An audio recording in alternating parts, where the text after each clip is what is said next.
Hi plant lovers කොහොමද අපි නම් ඉතින් මේ දවස්වල සීතලේ ඉන්නවා. මොකද ඉතින් ඕස්ට්‍රේලියාවට වින්ටර් එකනේ.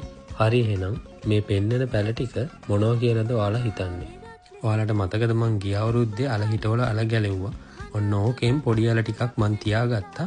ඔය ටික පොලිතින් උරයකට දාලා අඳුරු තියෙන තැනක තිබ්බොත් මෙන්න මේ විදිහට පැලවෙනවා. මං හිතුවා මේ පාරත් ඔය ටික හිටවලා බලන්න. අල හිටවන්න නම් අපිට බුරුල් පසක් තියෙන්න ඕන. එක්ක අපිට මේවා බිම හිටවන්න පුළුවන්. එහෙම නැත්නම් පස්පුරවල ගෝණියක එහෙම නැත්නම් මේ වගේ බොක්ස් එකක හිටවන්න පුළුවන්. ඊට පස්සේ කරන්න තියෙන්නේ අල ටික හිටවන්න වලවල් ටිකක් හාර ගන්න එක.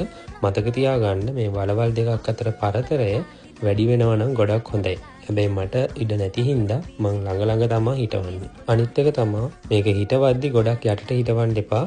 අර පොඩි පැල ටික උඩට මතුවෙන්න තමයි හිටවන්න ඕනේ. සති 3කට විතර පස්සේ අර පොඩි අංකුර ටික ලොකු වෙලා පැල එළියට ඇවිල්ලා තියෙනවා. ඔන්න ඉතින් මාසෙකට විතර පස්සේ මෙන්න මේ විදිහට අලගස් ටික ලොකු වෙලා තියෙනවා. මේ කාලෙදි කරන්න ඕන විශේෂ දෙයක් තියෙනවා. ඕකට කියන්නේ හිලින් එහෙම නැත්නම් earthing up කියලා. කොහොමද ඒක කරන්නේ? ඇයි ඒක කරන්නේ කියලා ඊළඟ වීඩියෝ එකකින් කියලා දෙන්නම්.